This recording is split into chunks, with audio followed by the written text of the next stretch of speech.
Welcome to Wales Tech Week 2021.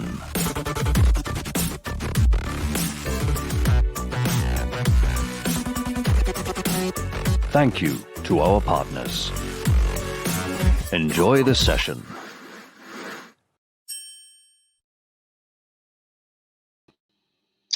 Well, good afternoon. I'd like to welcome everyone to this session from a sunny Wales here in the UK.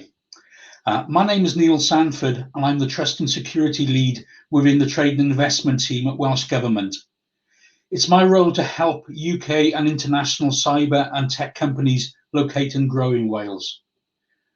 Wales is one of the largest cyber ecosystems in the UK, and centres of excellence such as the Cyber Threats Research Centre at Swansea University in West Wales, who we'll shortly hear from, help us in government showcase to the world the growing security cyber expertise that we have here in Wales. Well, you've joined us today not to hear from me, the boring man from government. So now I'd like to hand over to Professor Stuart Macdonald from Swansea University, who will lead what promises to be an extremely interesting and eye-opening session for us. Stuart, it's over to you. Thank you very much, Neil. Thank you for the introduction. I'm Professor Stuart Macdonald. I work in the law school at Swansea University, and I'm director of the University Cyber Threats Research Centre. And in this session today, we're going to be talking about the dark side of the web, and specifically talking about online terrorist propaganda, how to identify it and how to try and remove it. And I'm very pleased to say that we're joined by two experts who are very much at the forefront of global efforts to tackle this phenomenon. Firstly, we're joined by Dr Erin Saltman, who is the Director of Programming at the Global Internet Forum to Counter Terrorism, the GIFCT. And we're also joined by Adam Hadley, who is the Chief Executive of CYTREC Against Terrorism. So thank you very much to Erin and Adam for joining us today. Before I begin the session properly, a couple of items of housekeeping. Firstly, we'd really encourage audience participation. There's a comments section on your screen, so please do feel free to add observations and any questions you may have for the panel, and we'll work through those during the session. And I'd also just like to remind you that the session is being recorded, and so do feel free to tweet about the things that you hear and use that as a forum for exchange as well. So the session is going to be run as a conversation, really, a facilitated discussion. And I have a number of questions I'm going to put to Erin and Adam before starting to turn to audience questions. The first question, and if I could ask Erin firstly, just to tell us a little bit more about your role, and specifically, could you tell us a bit more about the GIFCT? Sure, and thanks so much for having me. It's really a pleasure to be here, and also thanks for the behind the scenes setup that is going to help me through the slides, since even I, at the top peak of technical prowess, was unable to get it to fully work. I think this is when you realize we could all learn a little bit more. Well, I think it's interesting to say that, you know, the Global Internet Forum to Counter Terrorism is quite a new concept, mostly because originally it was started by tech companies for tech companies. And so in my previous role, when this was founded in 2017, I was the head of dangerous organizations and counterterrorism policy at Facebook, covering Europe, the Middle East, and Africa. So that's already quite a big scope. And we kept realizing at the time that it didn't matter how good we were getting at just identifying terrorist and violent extremist content just on Facebook and our platforms. We were increasingly seeing outlinks to other platforms that, of course, we don't know what that might lead to. It's hard to track signals.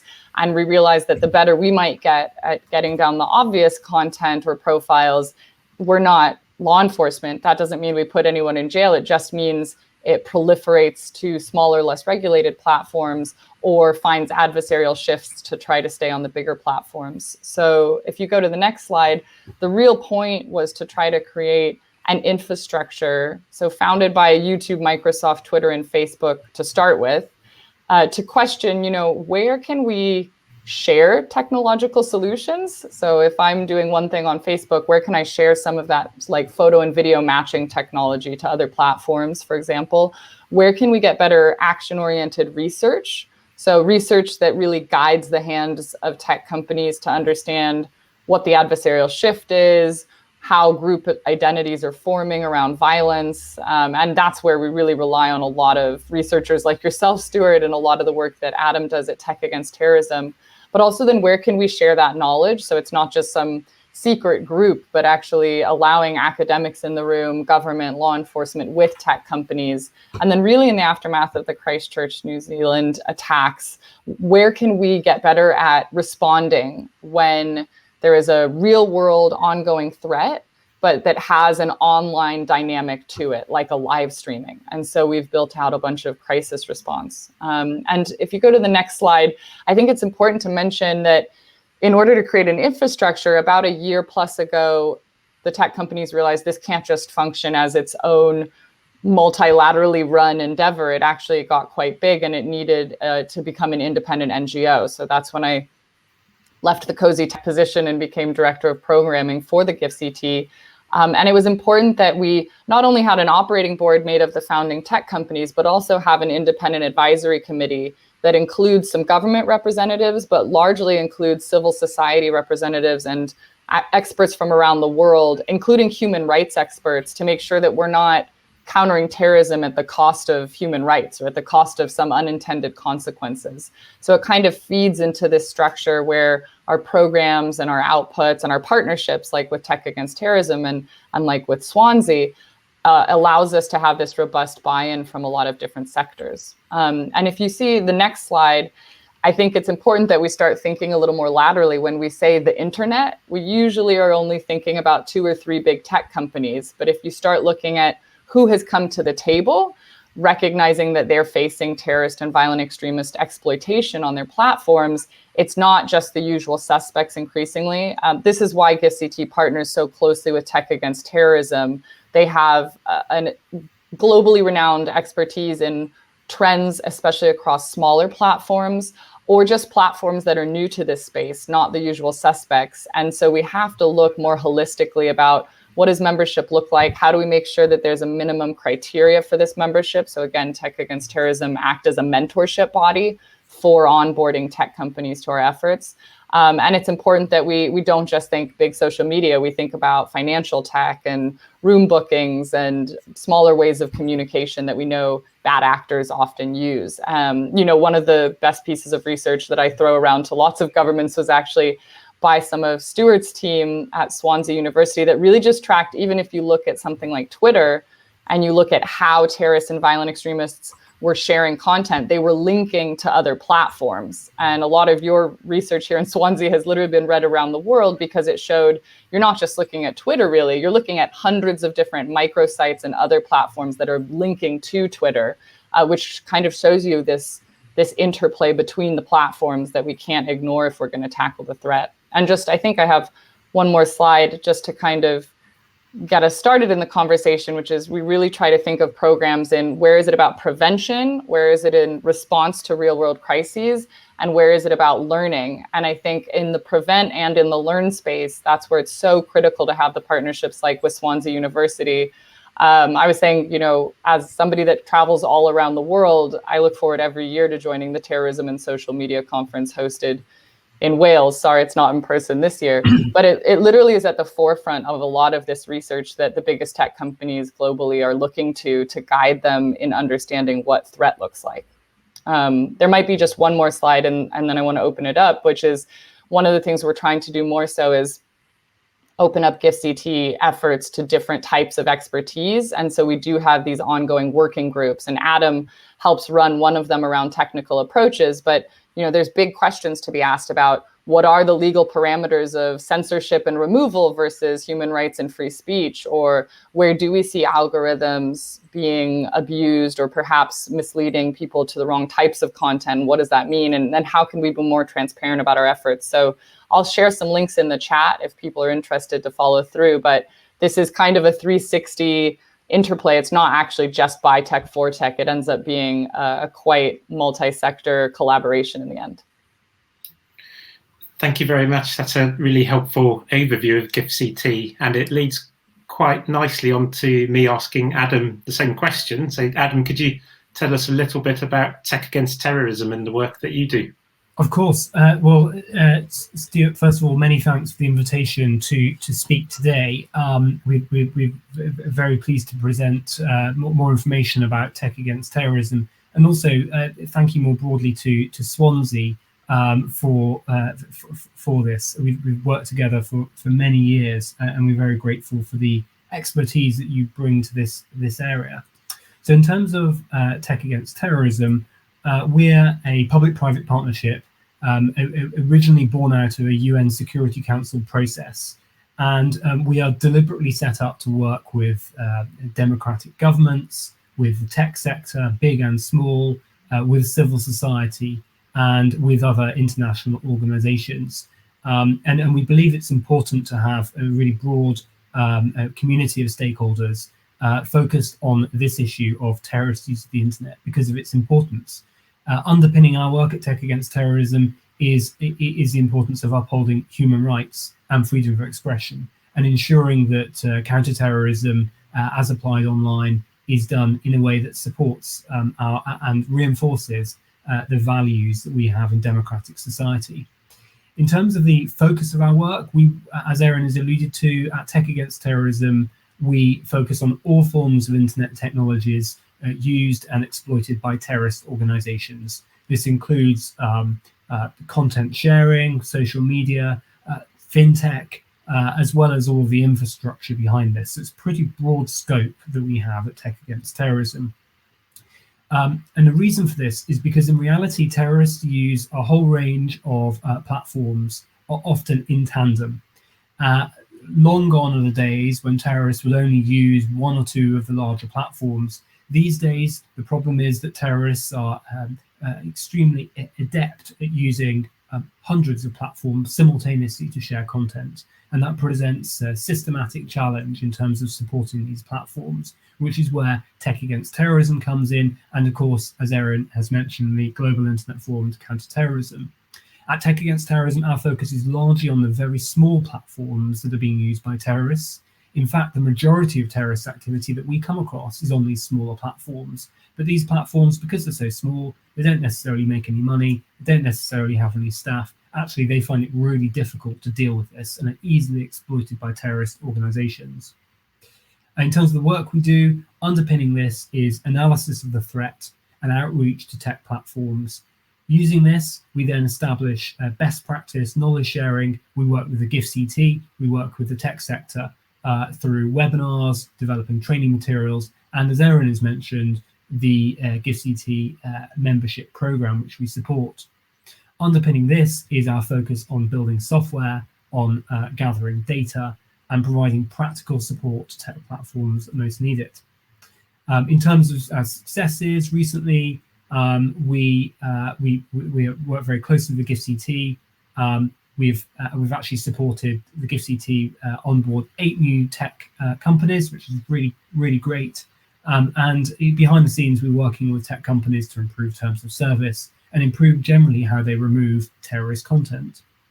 A big project of ours is developing some software called the Terrorist Content Analytics Platform. More information at terrorismanalytics.org. Essentially, this collates terrorist content at scale and alerts platforms to its existence.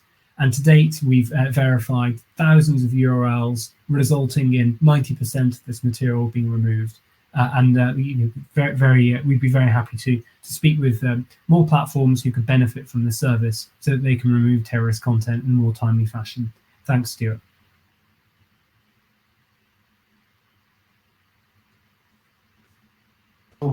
Overview and introduction to the work that you both do, and there's a couple of themes already that I think are coming across quite powerfully. One is the diversity of services that are exploited by terrorist groups online, and the other is the sophistication of these efforts to exploit these services. So I wonder if I could invite Erin firstly to say a little more about one or both of those themes, the diversity of services and the sophistication of efforts to exploit them. Yeah, I guess I both agree and disagree with that statement a little bit, which is a very academic response, I suppose. But You know, I think we're always so surprised when bad actors use a multitude of platforms. But if you look at your own user behavior, increasingly, I hop between multiple apps on my phone. I'm using multiple platforms and websites every single day. And so bad actors are no different. And we all are trying to find the right platforms or tools to do whatever we need to do more quickly and less expensively, if not freely. And increasingly, everything is pretty much free. You just have to watch a few ads to get there. And I think the biggest issue is now, well, okay, we're complicated online, but this is also the biggest key challenges increasingly are that the threat is transnational as well as cross-platform. So it's not just platforms, but communication. We all communicate more internationally than ever before because of these platforms, and bad actors find it much easier to create more international networks because of that. The other thing that makes it difficult is you will find increasingly in the next few years that these are not all Silicon Valley or even US-based tech platforms. The OSCE did a review of the top 50 social media platforms, and 13 of them came from China. So that's not even rest of Asia, 13 came from China. And that's a different set of rules and different priorities if you compare different types of human rights of privacy versus security. So I think that's going to pose some big questions. And then I think there's also the question of who's coming to the table and who's not. So I can show you a screen of people that are willing to engage either overtly with GIFCT as a member or even maybe more discreetly with Adam and his team just to try to get better. But there are also platforms that don't want to come to the table and they have problems and they don't want to talk to law enforcement. And so there will be this kind of cleavage between the companies that want to get better and want to be holistic, even if we can criticize them and we should get them to a better place, versus those that are just happy to stay in the background and are adversarial and don't want to get to a better place. And so that's going to be tough for tech companies, especially working with law enforcement and trying to see where that adversarial shift goes to. Thank you. And Adam, would you like to respond to the same question, the diversity of services and the sophistication? Well, I'd certainly agree with Erin entirely in sort of emphasising that. Well, often there's this idea that terrorists are crazy and stupid, and somehow, you know, we can other them in that sense. Actually, what we find is that in many ways terrorists are quite similar to everyone else, and certainly in the way they use technology, there are many similarities. So, you know, again, there's this a lot of the discussion around the way ISIS used social media and produced magazines. There's somehow this shock that they were able to do graphic design and were able to make compelling content. Everyone was shocked that they were able to do this, like somehow terrorists are aliens who don't know how to use Adobe Photoshop. In reality, of course, you know, I think what this does is it unearths a lot of our biases and prejudices when we're thinking through who terrorists are, what they're doing, why they're doing it, and how they're using technology. So a lot of the time, I think it forces us to really reconsider some of the assumptions that we have, both as policymakers and practitioners encountering terrorist use of the internet. In terms of the diversity of platform usage and the sophistication, I think the main point I'd want to stress is this issue of adversarial shift. In the heyday of ISIS use of the internet, I suppose you could say they are able to exploit technology with near impunity. Early on, it was at that time the tech sector hadn't galvanized in addressing this issue. It certainly has now. And as a natural result of robust action from the tech sector, obviously terrorist actors have adapted. They've evolved. And they've evolved to evade detection of content. They've evolved to try to minimize the risk that their content is taken down. And as a result, it's quite rational for terrorist actors to be spreading content over a greater range of platforms in order to minimize the risk of this content being uniquely hosted on one site and being removed. And it's perfectly natural that through trial and error and through active endeavors, that terrorists' use of the internet will become more and more sophisticated. terrorist actors are quite sophisticated adversaries in this sense, and it's something that's often forgotten in the counterterrorism space. In, for example, publishing reports that go into enormous detail, there's this idea that terrorists don't read. There's this idea that terrorists aren't aware of what we're doing. There could well be, I hesitate to say, terrorist actors watching this video right now. Why wouldn't they? It's been widely advertised. So we've got to be very careful in how we communicate these issues, because we're fighting an adversary who is extremely sophisticated and determined and creative, and in many ways quite entrepreneurial in the use of technology. This is not new, of course. Terrorists through the dawn of humanity have often been one of the first type of individuals, organizations to make them to exploit media technologies, to try their best to get their message out there in some way or another. And communication technology is obviously the best way to do this, and the internet provides a great opportunity for them to continue doing so. So there's nothing new about this. I think the history of terrorism and media communications are almost inextricably linked, in my view. Maybe I was just going to jump in holistically. Jumping on this point, we throw around that word terrorist quite a lot, and it begs us to question, well, who's defining who a terrorist is? And even if we look at some of the most well-known traditional Islamist extremist terrorist groups that are on everyone's government watch lists, like ISIS and Al-Qaeda, if you're a tech company, if the signal isn't clearly on your platform, gone are the days a few years back when someone is holding a flag and a gun and saying, I'm a terrorist. As soon as that then got shut down, they're going to hide their tactics, hide their behavior. And so for platforms, it's really hard to see, well, where are the indicators telling me that this is a bad actor? What can I see? And where is it we're expecting tech companies to be psychic when, if the indicators aren't there, if they don't have the signal that clearly tells them? We also see, to some of Adam's points, we saw huge decentralization of just sympathizer networks. You don't have to, it's not like you have to go through a formal process of jumping over a fire and doing a fancy handshake to become a member. There's a lot of decentralized sympathizers. And then this especially speaks to some of the more recent trends, if we want to talk about lone actor terrorists and other violent extremist networks. A lot of the neo-Nazi and white supremacy networks that plague especially Europe and the US, but also elsewhere in the world, are often not on the government lists. And often we're expecting tech companies to go above and beyond what is on a government designated list to identify and remove networks that governments haven't designated yet. And, this is where I think a lot of, again, to the research that I know is coming out from Stuart and your colleagues at Swansea University, it's quite groundbreaking. I'm always looking to open source intelligence from Swansea and from Tech Against Terrorism, because it really starts pointing the finger in the right direction for us to share this with tech companies to say, hey, you might not have heard of Adam Waffen or Führerkrieg or Combat 18, but they are openly violent extremist terrorist groups. And here's their symbols and here's their logos. And it, again, to Adam's point about othering, the other might be white and not be what you traditionally stereotype or orientalize as what kind of the Western media has told us terrorism looks like for many years. I think we need to look inwardly at domestic threats, which a lot of researchers have pointed to for a decade plus, decades even. And now finally, because of violence erupting in different parts, we're having to kind of force that conversation into infrastructure.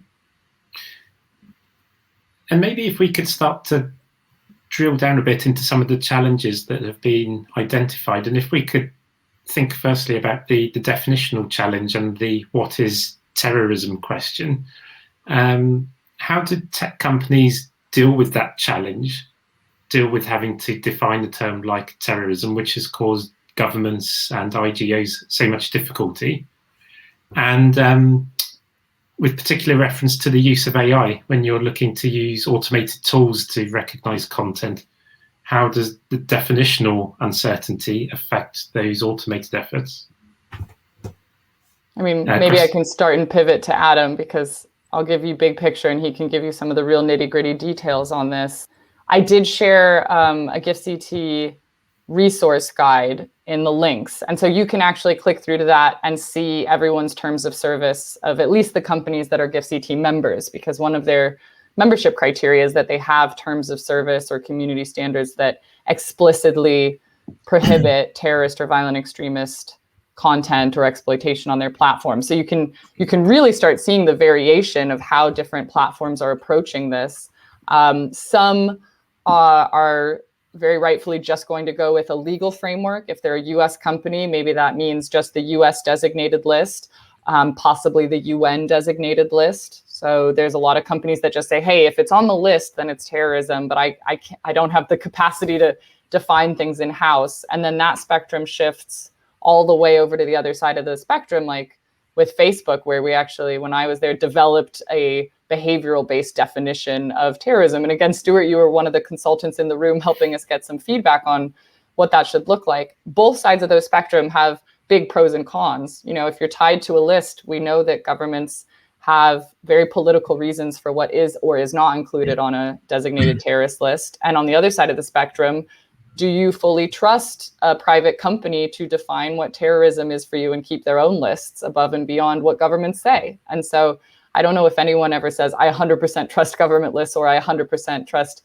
a private tech company's definition, but we're kind of forced into those two sides of the spectrum right now. And then, I mean, maybe Adam can speak to how much just trying to get those terms of service or that language for tech companies to have that approach is so nuanced depending on how their platform looks. Yeah, certainly. I'd say it's a very difficult question, Stuart. So thanks for asking it. I think the answer is very much shaped by or framed by who is driving this behaviour. So in our view at Tech Against Terrorism, if governments are compelling platforms to do stuff, we believe those governments should have clear legislation to justify it. We don't think it's appropriate for governments to outsource legislation around such fundamentally complex issues, such as the definition of terrorism, to largely American tech companies. Having said that, of course, there's clearly a distinction between list-based definition and sort of attribute-based. That's to say, obviously, if you have a list of organizations, that's always going to be limited. Organization change or change names, to some extent, could or could not be comprehensive. There are always going to be pros and cons of that. Obviously, the other dimension to this is looking at the content itself and the extent to which that content is criminal. But again, I mean, what lurks behind all of this is actually what is the role of the tech sector to enforce the law? Or are we asking the tech sector to create an almost parallel set of norms? And in which case, how can they be held accountable for these? Because, I mean, let's face it, as Erin's mentioned, the definition of terrorism is, it's highly contested. And we know that in a number of non-democratic states now, leading political dissidents are called terrorists. Even now, even a few weeks ago, in a major country in the Northern Hemisphere, this has happened. So this isn't really an academic point. It's a really important one because tech companies have got to operationalize this. They will create rule sets which will operate over tens of thousands, hundreds of thousands, if not millions of pieces of content. And this really, I think, presents quite a disruption to the way we think about our legal infrastructure. Normally, in traditional legal circles, you have in some jurisdictions, you have a judge, and in some you have a jury, obviously not in all. Whereas the internet, how does that work exactly? No one really knows. And there hasn't been a lot of thinking, certainly in our view, from governments and from policymakers about how the legal system has to adapt to cope with the massive increase in number of potential criminal or legal infractions online. The answer always seems to be the tech sector will create an algorithm to sort it out. And clearly that isn't a good enough answer. So in terms of defining terrorism, I suppose, there is also a layer of technical challenges there, that actually because of adversarial shift, terrorists may or may not use logos or terminology. The extreme far right is extremely good at using cryptolects and kind of hiding in plain sight often, or using phrases or terminology that the members of the public might not recognize, and therefore requires a degree of training. Context here, of course, is king, and removing content is only part of the problem. fundamentally, of course, the only way to stop this is to stop the people posting this content. And ultimately, that has to be the responsibility of governments to ensure that terrorist actors and violent extremists are prevented from perpetrating violence, and ideally are prevented from being radicalized in the first place. It's not clear whether that is the responsibility of the tech sector, though. And I'd like to just pick up on the comments about the right to free speech, because we're talking about terrorists, I guess, in a fairly homogenous way so far, but actually there are many different types of terrorism and different types of terrorist group, and some argue that actually identifying terrorist content is much more difficult in the context of the extreme right than in the context of violent jihadism. So would you agree with that? And if so, why is it more difficult in that context? Well, again, I think it's always easier when the quote unquote bad guy has a clear logo and banner and overtly declares membership. That is what we've seen with most of the larger known Islamist extremist jihadist groups. I think what we see is that with the white supremacy and neo-Nazi groups, there are aspects of those groups that are extreme but declare nonviolence, but then maybe have fringe violence. And then there are groups within that spectrum that are also overtly violent. And some of those have been designated increasingly by the Five Eyes governments, by the UK, Canada. The US has one on their list. But that's really a small group of those more white supremacy focused groups. But if we look globally, it's not just these two spectrums. We can see Hindu nationalist extremism against Muslims in India. We can look at Buddhist extremism and the violence in Myanmar. And so anywhere you go in the world, you realize that we've had a quite tunnel vision focus on, at least from a Western perspective, what we define as terrorism. And this really isn't new, because if we look at the Anders Breivik attack in Norway, if you look at how that news was portrayed, when the attack first happened and they didn't know the perpetrator, all the headlines said, Norway's 9/11, Al-Qaeda in Norway. And as soon as they found out who it was, all the headlines changed to lone actor, and they didn't use the word terrorist. And this is a problem in framing. So we are at the point now where we need those government guidelines to look more broadly. I know the European Commission is looking into how to try to broaden its list to include not just that really narrow tunnel vision on Islamist extremist jihadists. But I think for those groups, a group changes to become more secretive when they get cracked down on. That's what it's a cat and mouse cause and effect. And so you see better tactics and platform proliferation when you get cracked down on. Adam made the point, a few years back, people were openly tweeting their membership. And then now we see them hiding. And so I think especially with some of the, again, white supremacist related groups, they've been very open and they haven't been cracked down on very much. And as they get more cracked down on, now we're seeing the adversarial shifts where they change behavior online and try to hide it. I think January 6th in America with the Capitol uprising was a pretty critical junction for the US, at least, because all these participants were really shocked that their social media, which they were widely broadcasting, was then used against them and brought them to court. So it's not that everyone in this spectrum is very intelligent or very stupid. There's definitely a mix, just like any membership broad group. But I think that's what we're having to try to think when we just focus on tech companies. How can we look at behaviors and signals, and especially crucially look in on violence? So it's not just, we don't want you to speak because we don't agree with your ideas. It's, you are inciting real world harm and real world violence. And I think that's what we need to keep crucially, so it's not scoped creep of, oh, it's because you're right wing or you're far left or far right. That doesn't actually mean anything. It's actually about that hate-based violence. And those are the indicators we have to work with tech companies on identifying.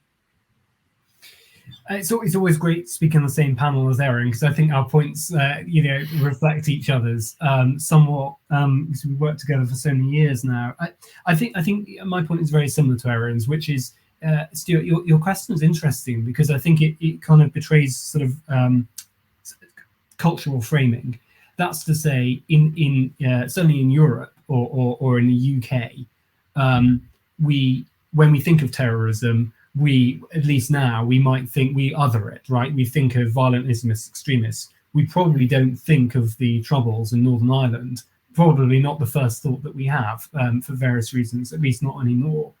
Where the extreme far right's concerned, I think there seems to be a reluctance, let's say in Europe and the US, to connect that to the concept of terrorism. That for some reason we seem reluctant to connect them, even though in reality there's very little kind of objective difference between the two.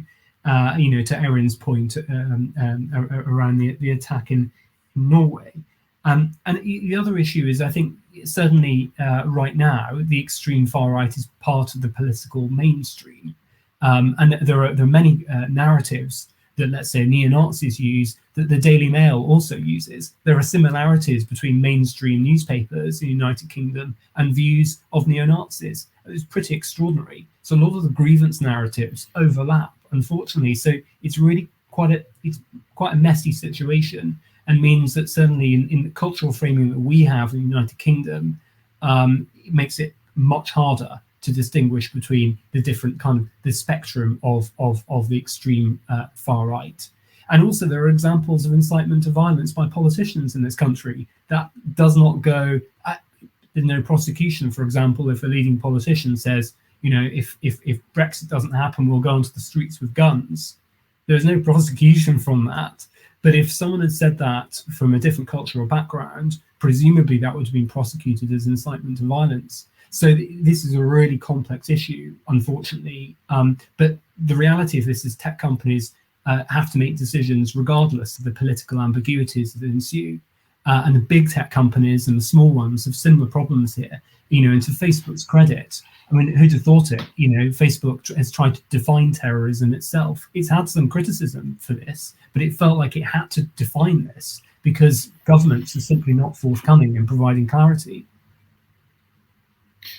I'd like to move us on to talk about another challenge, and this actually picks up somewhat on one of the questions we've received in the chat. So this is issues around deplatforming, displacement, and decentralization. So there's a debate, particularly amongst researchers and policymakers, I think, about the extent to which we should be aiming to deplatform, and is complete deplatforming the ultimate objective, or is there kind of an equilibrium, a sweet spot where we should cease deplatforming? And that's because of the concern around displacement to darker corners of the web or to decentralized networks. So what are your views on that deplatforming debate? Should that be the ultimate objective? Well, if I may, I would say let's go back to the point I was making earlier, which is that the only way to prevent terrorist use of the internet is to prevent terrorists being terrorists. So this ultimately has to come down to prevention. Otherwise, we are, if you don't remove the people making the content, then clearly the content's going to go somewhere else. And in general, there is a kind of lack of strategy from governments here about actually what is the overall objective. And certainly, by discussing content removal, I wouldn't want to give the impression that at Tech Against Terrorism we believe that content removal is the be-all and end-all. It can certainly make matters much worse, especially with the extreme far right, for whom censorship is a large part of their grievance narrative. If you go around removing content, actually, in some ways, you're feeding into that narrative, you're potentially making it much worse. So in terms of displacement, that is inevitable. We've already seen this, and the use of smaller platforms is evidence of this fragmentation. To decentralization, we are seeing this. I know we had a question in the chat about the use of blockchain. There are a number of blockchain or partially blockchain-enabled platforms that are being used. But you can usually remove content, the underlying content, if not from the blockchain itself, you can remove where it points to. So actually there is some nuance in terms of decentralized platforms. There are very few genuinely completely decentralized systems around. So I wouldn't be too concerned about decentralized technologies for now. But there is clearly a policy question, which is if you hound terrorists around the internet, they will eventually get better at evading this. However, final thing I would say is there is a sort of there is a balance to strike here, because terrorists, we've got to consider what terrorists are wanting to achieve, and they clearly need breadth of audience. They need to be able to reach people So there is a feedback mechanism. At some point, actually, terrorists will always be trying to go into the mainstream and into open platforms, because otherwise, how can they communicate? How can they spread their message if they're cocooned in private messaging boards and so on? So there is this interesting dynamic, actually, where the objective of terrorist use of the internet is not wholly closed communication. It's also trying to reach out. And this is what will present some problems for them.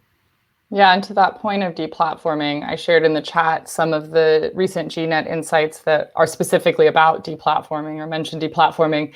I mean, I think it's always a funny question to say, should we or shouldn't we? If you're a tech company and you are made aware of a terrorist network or group or individual, you are never going to say, oh, I'm not going to delete them because I don't want them to go elsewhere. You're going to say, oh my gosh, this is a legal issue if I knowingly let a terrorist network squat on my platform. So we can question that, but for a tech platform, under what guidance would they say, oh, we're going to knowingly allow a violent extremist group to squat? Now, there are some adversarial platforms that are more than happy to have certain types of extremism on their platform. That's maybe a conversation for another day. I would say that deplatforming works if it is done strategically. So if you do strategic network takedowns, instead of just doing a whack-a-mole approach where you're removing one piece of content at a time or one individual at a time, if you do network mapping and do a network takedown, that does work. There's research to show that data works. And we do know that that won't put them in jail. That will proliferate to different platforms. But there's some great research that shows that even if you then move to a smaller, less regulated platform, you don't bring your whole audience with you. There's a huge amount of depreciation in the amount of followers that also then move all the way to another platform just to continue following you. It'll usually just be that smaller, most dedicated percentage. So if your goal is to stop the most widest spread, then deplatforming works. If you are law enforcement or an academic and you were tracking this network and that is your data and that is how you're making your case, then we see some unwillingness to flag the content to the platforms because that's you're following the data. But actually leaving it on those platforms causes greater harm to the wider public. So there is a little bit of a dilemma with law enforcement. Sometimes that's that law enforcement haven't been trained across different types of platforms, and actually they need better training to understand what metadata they can use in investigations and understand more than just the big 2 or 3 platforms for their investigations. And then for researchers, I'm guilty of it. I'm guilty of tracking networks before I worked for tech companies or with tech companies, of wanting to keep the data and not flagging when I found what is ultimately illegal and violating content. I regret that now, but this is going to still be an issue. And I think some recent research showed that, only like 40% of researchers ever flag some of this stuff when they come across it. They tend to try to keep it and be a passive researcher. So there's a little disconnect, but deplatforming ultimately does work if you're trying to stop mass recruitment or mass awareness or mass ability to communicate with the public from illegal groups. There's lots of things I could pick up there. The point I'm going to pick up is what Adam said about prevention. Because we've been talking about deplatforming and content removal, and those are, I guess, reactive measures. So could we talk a moment about the use of tech platforms in a proactive sense? So maybe, Erin, could you give any examples of tech platforms being used proactively to try and prevent violent extremism? I mean, there's actually, if you'd asked me 10 years ago, I probably would have said no, but we've come such a long way in the last 10 or 15 years. And this is kind of my sweet spot. I come from more of a prevention and counter-extremism background traditionally. If you go in that resource guide that I shared, there's an entire section on counter-narratives and digital literacy. There's been a huge effort to try to get what is ultimately strategic communication. The question is, okay, I can take down all this horrible content, but ultimately that's tackling a symptom, not a cause. That does not tackle the root causes of radicalization, often which are really relatable discontents with society or politics, like actually grievances that we could all relate to or empowerment structures that we could all relate to. So oftentimes these groups offer you a sense of family, they offer you a purpose, an outlet, they offer you conviction and the feeling like you're fixing a lot of the world's problems, even if for us that seems extremely misguided in their use of violence to do that. And so I think you've seen really creative examples of NGOs and civil society creating campaigns and then working with tech companies to strategically target audiences that might be at risk of certain types of radicalization. The key here is, how do you get to scale and how do you target those audiences more effectively? So there are things like search redirect, whereby if you're searching for certain known violating terms, it can actually help surface and curate different types of content to you that will help you either leave that movement, like a disengagement NGO, or even provide alternatives for engagement. We're at that point where we have a lot of lessons learned, and now it's about getting better infrastructure and proactive mechanisms for surfacing that sort of preventative and alternative content. I could talk about this all day, but the data does show that when done well, you can start to measure the first steps of behavioral change, so actually getting behaviors to change online. And you can also start measuring sentiment change by actually having people reach out to disengagement NGOs and taking off of one platform and actually getting help that they need to leave some of these movements. So those are the hardest audiences to reach. And if you can help get members from a passive search online into support from a disengagement NGO that's localized, that's really amazing to start seeing. Thank you. We've talked a bit about academic researchers already, but maybe if we could turn the spotlight onto the academic world a bit more in a more sustained way. So what kinds of connections have you forged with academic institutions, and what is the practical value to both of you in your work of academic research? At Tech Against Terrorism, we work with academics all the time in a number of capacities. So the first is in terms of understanding the threat landscape. So what are terrorists doing, where and why? And we work directly with academics in that regard.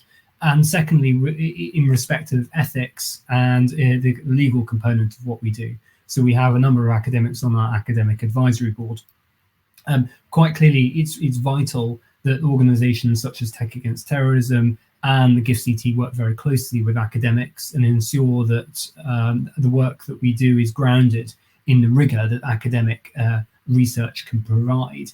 And certainly we commend the kind of rigorous processes that underlie much of what academia produces.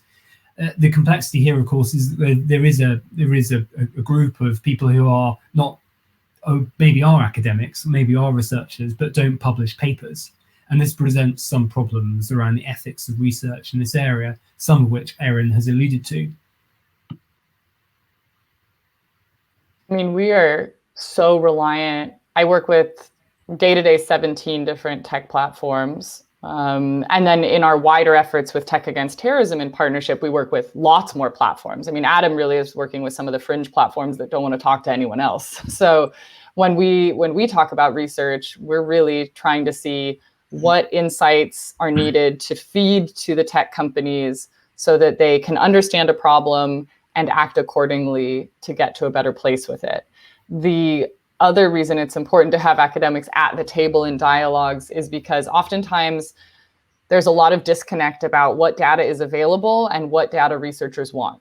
And the word data could mean anything. So we throw around a lot of words in this sector that technically don't mean anything without context, like algorithm, data, artificial intelligence. That could mean a lot of different things if you're an engineer or a tech platform. So trying to work with academics and understanding what data they need to get and why in order to have a better understanding or make conclusions or give better insights is really important, because everyone always just wants, quote unquote, more data, but we need to give really defined parameters to help tech companies open up data in the right way that also respects privacy and human rights concerns, but allows insights. And I think I'm biased. I refer to Facebook a lot because I worked there for four plus years, but I know that they just announced that they are going to increase an API access to researchers to work on some of these issues.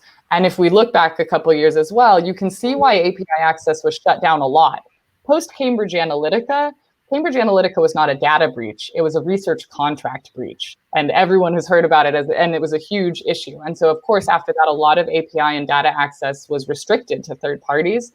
And so now after that trauma, tech companies are now trying to see, okay, incrementally, how can we get more data out there? That's also the reason you see a lot of research done on Twitter. Because of the way their platform operates, they just naturally have a more open API to interface with.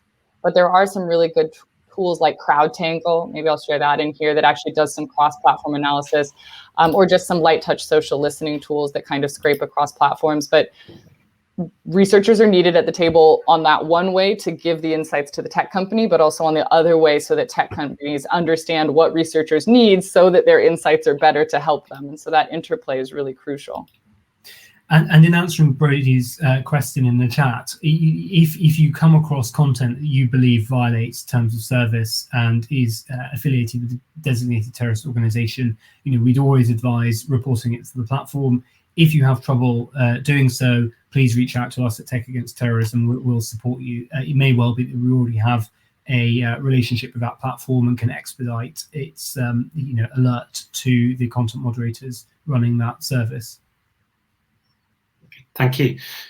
So maybe the final question before I hand back to Neil, and bringing the focus back to Wales, and in particular SMEs within Wales. I think this is a question maybe aimed at Adam primarily.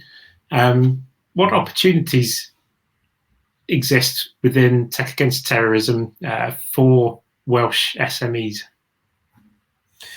So there are, we as a not-for-profit and a public-private partnership at that, we're always looking for opportunities to work with civil society and academia. And there are a number of specific opportunities, mainly regarding the terrorist content analytics platform and the detailed insight that we require, and look forward to receiving in terms of exactly how terrorist actors are using various platforms, how that is changing, which platforms are emerging, and so on.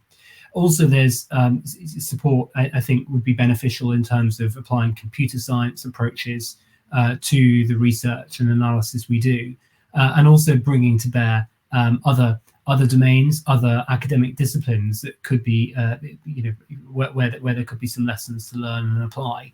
So, for example, child sexual abuse material prevention, that's an area that is really quite sophisticated in many ways. But we find that actually there's fairly limited diffusion of technology and processes from one online harm to another. So we're keen to encourage improved collaboration, because oftentimes researchers and academics have been thinking about one particular issue in one area, and there's an opportunity to innovate by bringing those insights into a different policy area to address a different type of harmful content. Thank you. Erin, would you like to add anything? Yeah, I think that it's really, academics have better eyes across platforms. So if I work for one tech platform, I'm not really allowed to go snooping on other platforms. It's not my job. And so you do see that tech companies might have internal subject matter expert groups, but they will always be a little bit blind to what is not on their platform. And so, working with Swansea University for many years now, even before this job, before my Facebook job, even I think we go back quite a few years, this is one of the places we go because you do tend to attract students that are thinking very laterally and not in such boxed. A lot of academic institutions do box people into very defined. If you study terrorism, it's very traditional terrorism. If you study data science and engineering, it's very technical only. And actually having these areas that confuse the different interdisciplinary needs to be effective, the tech world is moving so quickly. And actually younger people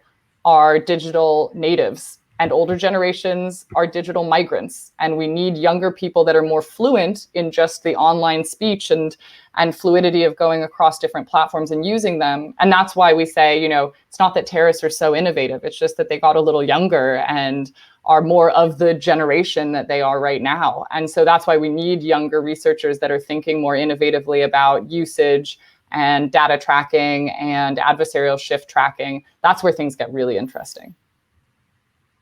Thank you.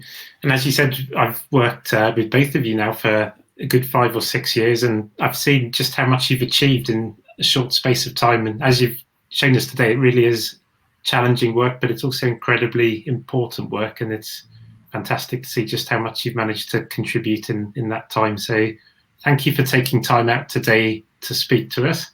It's been a really insightful discussion. So thank you very much, and I'll hand back now to Neil. Thanks, Stuart. Yeah, I'd just like to echo your thanks there. What an absolutely fantastic session. I could listen to you guys all day long. So yeah, thank you, Stuart, Erin and Adam, and on behalf of Technology Connected and the team here at Wales Tech Week, thanks everybody for joining us, and have a safe journey home. Goodbye.